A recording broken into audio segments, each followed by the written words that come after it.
todas de nuevo. Hoy en este Minutes for Future estamos en un sitio muy especial, que es el Laboratorio de Altas Energías de la Universidad Autónoma de Madrid, con una investigadora también muy especial, que es Ana Cueto. Ana Cueto estudió física en la Autónoma, hizo su doctorado aquí también en partículas, luego estuvo de estancia postdoctoral en Francia y también en el acelerador de partículas del CERN, y actualmente ha regresado a la Autónoma y forma parte del grupo de física de altas energías. Muchas Bueno, gracias por estar aquí con nosotras, Ana. muchas gracias a vosotras por esta iniciativa. ¿Nos podrías explicar un poquito más de qué trata tu investigación? Sí, fundamentalmente intento estudiar las interacciones de las partículas fundamentales. Entre ellas siempre he enfocado mi investigación más en procesos que tienen fotones en el estado final. Y lo que he hecho en el último estadio de mi carrera es sobre todo enfocarme en estudiar el Higgs, especialmente en su decaimiento a 2 fotones. Y con ello pues mido secciones eficaces diferenciales, por ejemplo, para comprobar que el Standard Model, tal y como lo conocemos, funciona. Y también usar esas medidas para ver si en algún sitio vemos alguna desviación de lo que conocemos como el modelo estándar, poder interpretarlo en función de nueva física, de nuevos modelos. Y para las personas que no saben mucha física, ¿nos podrías explicar de la forma más simple posible qué es el bosón de Higgs o por qué ha habido tanta expectación alrededor de este bosón? Bueno, históricamente, durante toda la década, principalmente de los 60 y de los 70, se terminó de formar, digamos, como lo que conocemos sobre las partículas fundamentales. No solo eran aquellas que podemos acceder de forma natural a estas energías o que son más estables, como el electrón o el protón, aunque no es una partícula fundamental. Se descubrieron los quarks, se descubrieron los gluones. Sin embargo, cuando tú eso lo metías todo en un modelo teórico, todo funcionaba relativamente bien, pero no se entendía por qué había masa. No se entendían por qué esas partículas cuando las medían tenían masa. Y para eso se postuló lo que se conoce como el mecanismo de ruptura de la simetría electrodébil. Ahora se conoce como mecanismo de Higgs por los autores que lo postularon. Y a partir de eso la simetría electrodébil se rompe y es la encargada de darle masa a ciertas partículas. Lo que pasó se da forma de un revuelo porque eso estaba postulado teóricamente, pero no se había descubierto. Para ello se intentó en varios aceleradores de partículas anteriores, por ejemplo en el Tevatron, que es donde se descubrió el quark top. Se intentó también en LEP, que era un acelerador que colisionaba electrón-positrón. Sin embargo, se quedaron justo casi en el threshold donde podían verlo. Y para intentar encontrarlo finalmente hicieron lo que se conoce ahora como el Large Hadron Collider, que es en el mismo túnel de LEP, en vez de colisionar electrón-positrón, colisionar protones porque puedes llegar a una energía más alta, entonces ese threshold lo puedes superar y finalmente se descubrió en 2012 en el Gran Colisionador de Hadrones del CERN. ¿Y nos podrías contar un poco cómo llegaste hasta aquí? En primer lugar, cómo Ana acabó haciendo física y luego por qué de este tema de investigación y no otro dentro de la física experimental de partículas. Bueno, son historias supongo que un poco diferentes, porque acabé haciendo física un poco tómbola. Mucha gente a lo mejor te dice que tenía pasión porque se preguntaba por todas las cosas del universo, de cómo funcionaba el mundo, de qué eran las estrellas, de qué estaban compuestas. A mí me gustaba resolver problemas, de lo que fuese, me daba igual. Y muchas veces, o sea, me lo inventaba yo misma. Me aburría Mi madre tenía una tienda y yo estaba allí en la tienda, en la parte de atrás, inventándome cosas. ¿Y por qué física y no cualquier otro sitio donde esto sea aplicable? Eso sí fue cuando terminé el instituto. Hablé con profesores que tenía, no me decidía, faltaban como 3 días para echar matrículas y que pasara el plazo. Y alguien me dijo, física en la autónoma, me han dicho que está muy bien. Y dije, pues física en la autónoma. Y así decidí cómo hacer física. Y luego dentro pues me fui enganchando. La carrera, bueno, al principio yo creo que era más simplemente ver pasar los cursos y ya al final yo creo que en mi caso yo hice la licenciatura, ya cuando llegas a quinto ya empiezas a tener un espectro un poquito más amplio de exactamente lo que se hace. Y de cómo llegué a este campo de la física de partículas y física de partículas experimental, no es uno de los campos que estén más desarrollados aquí en la Autónoma, el grupo es bastante pequeño, Pues fue simplemente que me dieron una beca de colaboración. Yo antes había estado de Erasmus en Alemania y allí me había gustado mucho cosas de biofísica y además como el tutor que tenía de Erasmus me dijo, no, ve a esta clase de física del LHC, que además era justo un poquito antes de que se descubriera el bosón de Higgs, estaba como muchísimo más en auge que ahora y me gustó. Entonces, como que estaba, dije, bueno, así como una primera criba, pues voy a intentar buscar en esos dos sitios.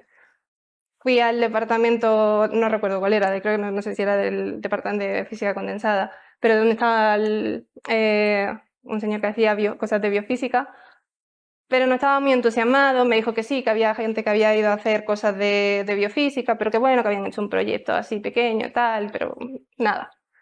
Y dije, bueno, voy a probar lo otro. Me fui al departamento de física teórica, me encontré con una profesora que trabajaba en física de partículas experimental, pero simplemente fue la única persona que encontré un viernes por la tarde, pues también no tuve muchas luces en la hora a la que ir. Y me dijo que ya no podía hacer nada conmigo porque estaba o sea, estaba de trabajo hasta arriba, pero me dio ciertos nombres de personas a las que podía contactar. La primera de ellas fue Juan Terrón, además me dijo que tenía una personalidad muy amigable, yo lo conocía porque me había dado clases, lo contacté, me abrió las puertas, estaba encantado de que estuviera allí y desde entonces pues me quedaba allí en el grupo, digamos. Muy buena historia. Es verdad que a veces acabamos en nuestras líneas de investigación un poco casi por Sí, casualidad, ¿o no? sí. Y llevamos hablando un rato de física experimental de partículas, que a lo mejor para ti es algo muy cotidiano, pero probablemente para la gente que nos está viendo no tiene ni idea. Suena muy guay, pero no tiene ni idea. ¿Qué hace una investigadora en su día a día en física experimental de partículas? Pues supongo que depende. Nosotros cuando trabajamos en el DHC, todo está desarrollado alrededor de colaboraciones muy grandes. Así que gran parte de nuestro tiempo es intentar comunicarte con el resto de personas, muchas reuniones, intentar poner esfuerzos en común, etc. Incluso dentro del trabajo, dentro de la colaboración, hay muchas cosas que puedes hacer. Yo en lo personal hago más análisis de datos, es decir, una vez que los datos están recogidos, están reconstruidos, calibrados y tal, los analizo buscando cierta asignatura o cierto proceso que me interesa y lo comparo con la teoría, por ejemplo. Pero esto no es lo único que se hace. Hay muchísima gente desarrollando un trabajo técnico que es bestial, tanto como para mantener el actual detector de partículas, porque se estropea, hay que saber exactamente qué está pasando en cada momento de la colisión, si hay alguna parte del detector que te está dando mucho ruido y te va a hacer te va a crear una señal que es falsa, entonces lo tienes que retirar. Gente que está trabajando en cómo hacer, o sea, cómo modernizar el detector. Al final todo se estropea debido a la radiación y hay que cambiarlo. De hecho, en unos años empezará como un shutdown que se llama, para como hacerlo, no de nuevo completamente, pero hay grandes partes, sobre todo las que están más cerca de la interacción de los haces, que hay que renovarlo por completo. Pues hay gente que hace desarrollo de detectores, están en laboratorios, pues por ejemplo trabajan con semiconductores, desarrollando chips para ver cómo coger la señal y cómo procesarla y ese tipo de cosas. Luego hay gente que también está viendo cómo funciona in situ las colisiones, están en la sala de control de los diferentes experimentos y en ese momento pues simplemente miran a ver si en algún momento algo se pone rojo y llaman al experto para ver qué pasa o cómo lo pueden solucionar. Y luego todo lo que viene después es de alguna forma procesar los datos. O bien hacer calibraciones de objetos, o bien limpiarlos porque hay colisiones que no te interesan, o desarrollos de diferentes partes de toda la cadena que involucra llegar hasta el final para poder hacer un análisis de física, que es como la guinda ya del Todo pastel. este trabajo en conjunto. ¿Y tu trabajo ahora mismo fue muy diferente al que hiciste cuando estuviste presencialmente en el LHC durante tu etapa, o sea, previa a ahora en la UAM, a tu puesto? Hay una parte, la parte de física sigue siendo parecida, de hecho prácticamente no he cambiado nada, sigo con las líneas de investigación que tenía allí. Lo que sí es diferente es que allí sí estaba en un laboratorio, sí estaba testeando módulos de silicio que se iban a usar para ese upgrade del detector que vendrá en unos años. Y bueno, nos has dicho, ahora en la sala donde estamos concretamente tienen las CPUs con las que se pueden hacer todos los cálculos. Antes nos has dicho que igual se pueden conectar desde el LHC a esto. Y también nos has contado que la sala de abajo tuvo un papel fundamental en la construcción y el desarrollo del LHC. ¿Nos podrías contar qué papel tuvo la sala y la gente que trabajó en ella y el grupo de la UAM en ese desarrollo? Pues sí, o sea, el grupo de la UAM en lo que se especializó o contribuyó, sobre todo al principio, en el desarrollo del calorímetro electromagnético, sobre todo de la parte que es del ENCAP, pero básicamente en ese calorímetro lo que se intenta es detectar sobre todo la energía depositada por partículas que interaccionan electromagnéticamente. En general serán electrones y fotones. También hay parte de otras partículas, no partículas, sino colimados de partículas que conocemos como jets. Y en este caso, en la parte del NCAP, lo que construyeron fue un octante de ese calorímetro. O sea que para la gente que no lo sepa, todo el LHC y toda esa instalación está formado como por pequeñas partes que han hecho laboratorios Sí. en todo el mundo. Sí, sí, igualmente que ahora para el desarrollo, todos los desarrollos de los detectores vienen de institutos diferentes. Y lo que sí el CERN tiene una labor fundamental es en integrarlos todos juntos, comprobar que todo funcione cuando lo conectas todo, que es una labor muy, muy, muy grande y suele de ser conflictiva. Sí, la verdad es que sí. Pues vamos a hablar un poquito del LHC, que fue una instalación que en su momento dio como mucho que hablar, pero a lo mejor en el día a día no se sabe realmente cómo funciona, qué es un acelerador de partículas. ¿Nos podrías contar un poco más sobre eso? Pues os cuento un poco cómo es la parte del LHC. En el LHC ahora mismo se colisionan protones. Los protones los podemos encontrar en átomos, los núcleos de los átomos. Y esos protones vienen de una botella de hidrógeno. Todos los protones que colisionan vienen de una botellita así. Son átomos de hidrógeno en los que por campos magnéticos se separan la parte positiva y negativa. Entonces los protones empiezan a ser acelerados con campos eléctricos de forma circular. Todo eso para que vayan cogiendo cierta inercia para pasar hacia el acelerador grande. La idea de que cojan mucha inercia es que los podamos colisionar muy fuerte. ¿Por qué? Porque lo que nos interesa no es el protón en sí, sino los constituyentes del protón, que se llaman quarks,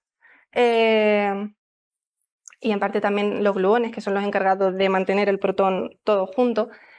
Entonces lo que queremos es que esos quarks interaccionen entre ellos.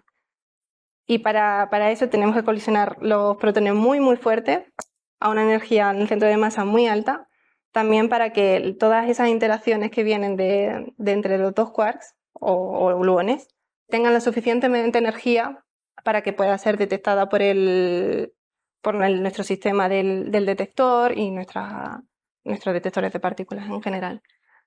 ¿Y cómo detectáis exactamente esa colisión? Pues depende de varias cosas. O sea, hay varias partes importantes. La primera es que tenemos muchísimas colisiones. No colisionamos protón a protón, porque tardaríamos infinito en coleccionar los suficientes datos, sino que van en bunches, en haces pequeños, para que la probabilidad sea más grande. Y eso hace que cada vez que vemos una colisión, en realidad tomamos una, que es la que nos interesa, porque es la interacción que llamamos más dura, es decir, que los productos finales tienen como mayor energía, pero también hay muchas otras. Entonces, al final, el detector lo que hace es tener un ambiente muy como sobrecargado de información que tenemos que un poco que intentar entender. En general, detectamos mejor las partículas con mayor energía, y de cómo se detectan depende. Depende del tipo de partícula. No es lo mismo un electrón que, por ejemplo, un muón, que el hecho de que tenga un poquito de masa, el muón simplemente es como el primo gordito del electrón, el hecho de que tenga un poquito de masa hace que interaccione menos. Para eso, la mayoría de ellos escapan del detector y necesitamos unos detectores especiales que están como en la parte más exterior. ¿Cómo detectamos, por ejemplo, electrones? Pues lo que tenemos cerca del haz es un detector de trazas, básicamente usando semiconductores que una vez que ven que pasa alguna energía por la región de gap del semiconductor, que en general no debería haber nada, pueden mandar señales. Es simplemente tenemos un medio en el que cuando cruza una partícula cargada, manda una señal eléctrica. Entonces nosotros sabemos por dónde ha pasado. En esos detectores de traza lo que hay es muchas capas. Entonces puedes detectar exactamente cuál es la trayectoria que pasa el electrón, porque así esto nos sirve, por ejemplo, para ver si es un electrón o un positrón, dependiendo de la curvatura. Porque todo esto está metido en un campo magnético bastante grande que hace que se tuerzan las partículas. Los fotones, por ejemplo, para esto no nos sirven y para eso nos tenemos que ir a calorímetros, que lo que hacen es tener un material absorbente, que lo que hace es que una vez que el fotón empieza a interaccionar con ese material, hace una cascada de electrones, fotones, electrones, va perdiendo energía y luego tenemos como entre medias material centelleante, que lo que hace es ver exactamente cuánta energía se ha depositado. Entonces, sabiendo en las diferentes capas cuánta energía va depositando, puedes reconstruir cuánta energía tenía el fotón. Y luego, dependiendo del tipo de partícula, puedes explotar las cualidades que tenga. Hay unos tipos de quarks que no son los típicos que te dicen que hay dentro del protón, pero también pueden estar, que son, por ejemplo, los quarks B. En general, los quarks tienen bastantes propiedades que lo hacen un poquito difíciles. No podemos ver quarks solos, porque una vez que pierden energía tienden a confinarse y a formar hadrones, por ejemplo, como un protón.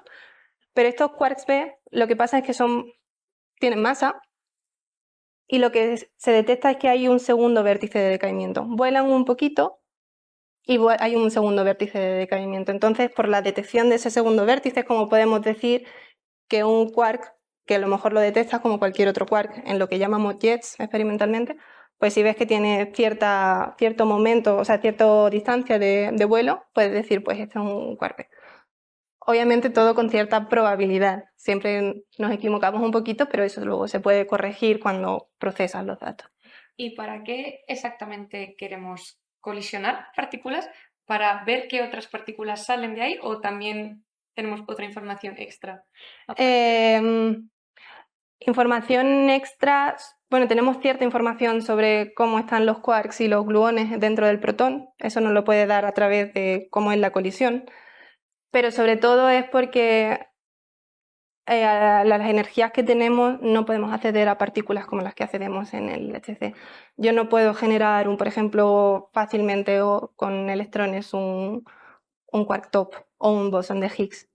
Entonces la idea es que esos constituyentes del protón, esos quarks o gluones, colisionen de manera muy energética para que dé lugar durante muy corto estado de tiempo partículas que normalmente no vemos, como son el quark top, el bosón de Higgs, el bosón W, el Z. Entonces la idea es que esas partículas no son estables, tienen un tiempo de vida que es enano, o sea, una vez que se crean básicamente se destruyen. Entonces necesitamos que la colisión sea muy energética para que se puedan producir ese tipo de partículas y necesitamos todo el detector para poder, esas partículas no son las que detectamos directamente, pero para poder detectar todos los productos del decaimiento de esas partículas. Es todo un poco complejo, de mucha inferencia hasta ver qué ha pasado realmente en la colisión que a mí me interesaba. Y nos has contado que el bosón de Higgs no es algo que tengamos a nuestro alrededor. ¿Cada cuánto se produce un bosón de Higgs o cuál es la probabilidad de que cuando colisionas partículas se produzca uno? Pues no te sé decir, el dato sé que hasta ahora creo que habíamos llegado a 10 millones de Higgs producidos en el LHC, pero en general la probabilidad por colisión se mide en lo que llamamos como sección eficaz de producción de ese proceso, y comparado con cualquier otro proceso que pueda ser puramente de la fuerza fuerte, de choco dos quarks, me dan un gluón y esos otros dos quarks, esa probabilidad es enana comparado con esos procesos.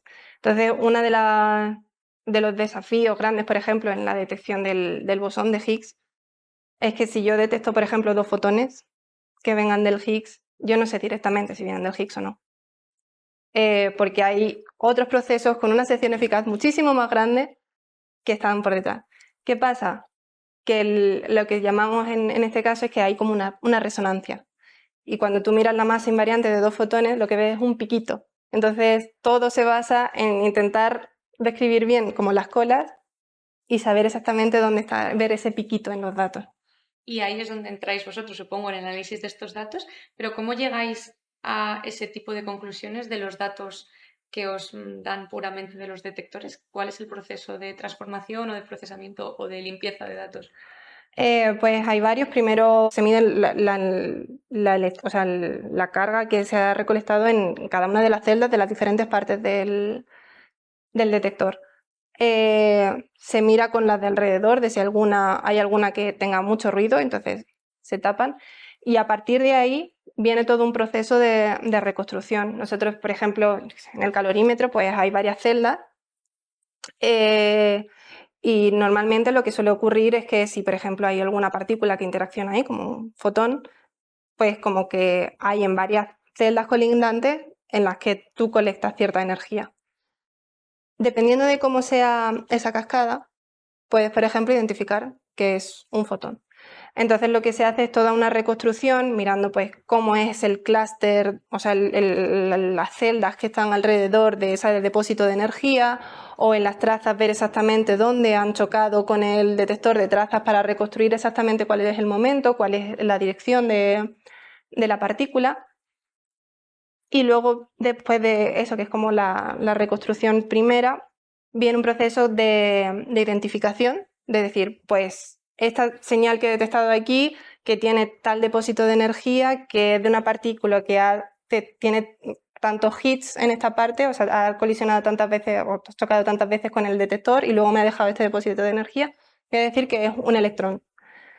Y después de eso tienes que medir también con cierta convicción cuál es la energía de ese objeto. Tú tienes cierta energía que te viene directamente de los datos, o sea, de los datos sin tratar, pero normalmente eso hay que calibrarlo a una energía que conozcas bien. Para ello, en muchos casos, por ejemplo, se usan partículas que ya se conoce. Por ejemplo, el bosón Z, la masa invariante se conoce muy bien, los electrones en general los medimos bien, entonces se usa mucho como estándar Candle de decir, pues la masa invariante sé que está aquí, lo voy a usar para calibrar ciertas cosas. O cuando tiene una colisión, tienes un Z y a lo mejor un jet como el Z y los electrones los reconstruyes bien, puedes inferir con mejor precisión cuál es la energía del jet que se ha producido en esa misma colisión back to back, o sea, en dirección opuesta. Bueno, pues todo lo que nos has contado hasta ahora no parece muy peligroso y sin embargo hace unos años justo cuando abrieron el LHC hubo noticias bastante sensacionalistas sobre que iba a crear un agujero negro que se iba a comer la Tierra y casi el universo. ¿Qué hay de verdad y de mentira en todas esas titulares? ¿Y por qué decían que podía crear un agujero negro? Nada, o sea, de verdad nada.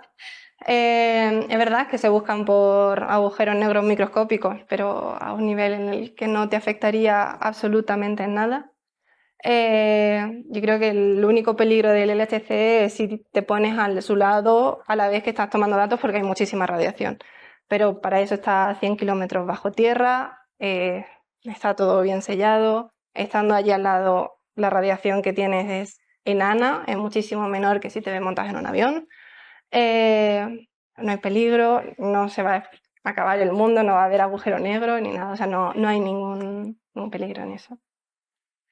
Vamos a cambiar ahora un poco de tema y es de tu papel como mujer en ciencia. Em, Sabemos, bueno, que la física es un campo mayoritariamente masculino y normalmente física de partículas y en esta universidad en concreto física teórica suele haber bastantes más hombres que en otras áreas de la física. ¿Cómo has vivido tú la experiencia? ¿Cómo ha sido desde el grado hasta ahora? Ya tienes un puesto aquí, eso, tu experiencia como mujer. Pues yo he aprendido mucho durante el proceso. Yo he de decir que incluso cuando empecé el doctorado, tenía cierto sesgo. Yo no me di cuenta en algún momento que yo no me tomaba igual lo que me decía un hombre, le daba más peso a lo que me decía una mujer cuando estaba iniciándome en la carrera. Y me dio mucho coraje. Dije, ¿por qué? Luego con el tiempo te das cuenta que tanto hombres como mujeres pueden ser brillantes y tanto hombres como mujeres pueden decir alguna tontería en algún momento de su vida.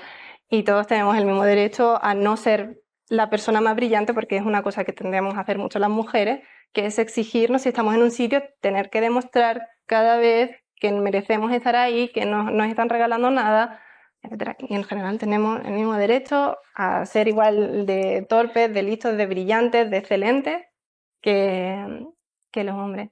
Y luego, estando o sea, yo estoy en una colaboración muy grande, nunca he sentido nada en contra mía, o al menos de una forma directa y clara, pero sí he tenido muchos momentos en los que me he quedado pensando de esta respuesta que me han dado ¿es porque soy mujer o es por mi carácter? Yo intento, o sea, no soy una persona dura, soy una persona tranquila cuando habla, no me intento imponer a nada. Y siempre, no, o sea, no siempre, obviamente no, pero en varias ocasiones se me ha quedado la duda de, ¿y es porque soy mujer o porque soy yo? Sí. Entonces, nunca lo he tenido del todo claro en algunos casos. Y nada, y ahora estando aquí, sí que muchas veces, ahora que doy clase y no doy clase, antes había dado clase, pero a lo mejor en laboratorios, que es un poco diferente. Cuando estás en el aula también lo notas. Chicos que no tienen problema en preguntar lo que le venga a la mente, en decir algo que no tenga sentido, no pasa nada, porque obviamente no pasa nada. Y chicas que, aun siendo excelentes, les da cosa preguntar por si dicen algo que no está bien o por interrumpir la clase o porque les da vergüenza. Entonces, pues sí, ha sido una carrera así un poco de aprendizaje, empezando por mí misma. Sí, sí, sí. Y de aquí en un futuro, porque, bueno, a lo mejor quieres tener una familia o, sí, o tener hijos, ¿cómo, cómo lo ves? ¿Cómo de posible lo ves? O en términos de los sacrificios que puedes tener que hacer siendo mujer. O sea, yo personalmente he pospuesto cosas, mi vida personal, digamos, por un poco el rumbo que estaba tomando mi vida académica. Sí quiero ser madre. Y hasta hace quizás unos años sí que decía, bueno, pues cuando ya esté todo perfecto, esté en el momento adecuado, veré qué posibilidades hay. Ahora también, después de ver a gente a mi alrededor, yo creo que hay que priorizar otras cosas. Las cosas, los momentos en la vida llegan cuando llegan y yo creo que siempre hay formas de adaptar. Y bueno, ya vamos terminando más o menos la entrevista. ¿Qué 3 palabras usarías tú para definir tu trayectoria científica hasta ahora? Bonita pregunta y difícil a la vez. Pues esfuerzo, ya no solo en el trabajo, sino por tener que estar lejos de tu familia, tener que irte fuera. Mucho aprendizaje personal, no solo de física. Y, y un poco más, una frase un poco más larga, de aprender a trabajar con personas con un background muy diferente. Al final tiendes a pensar que el que está enfrente tuya es como tú, pero no tiene por qué. Y más, como nos has dicho, en colaboraciones internacionales donde la gente viene de muchos diferentes países. Exacto. Y ya con esto cerramos. ¿Qué consejo le darías a una chica que quisiera estudiar física o a la Ana del pasado antes de meterse en todo esto? Que se atreva a todo. A mí siempre me daba, al menos en mi experiencia personal, como veo muchos ejemplos también, me da miedo no saber lo suficiente, no ser suficiente, no tener las suficientes aptitudes. Y al final yo creo que lo que hace el avance es el solape y lo complementarios que somos unos con otros. Al final no hay alguien que sepa de todo y sea maravilloso. Lo que ocurre es que hay una cosa que de esa persona sabe mucho y a ti te parece maravillosa, pero hay otras cosas que a lo mejor a ti se te daría muchísimo mejor. Entonces intentar buscar en lo que se te da bien y explotarlo, pero no achantarte con nada. Pues muchísimas gracias, Ana, y nos vemos en la próxima entrevista. Muchas gracias.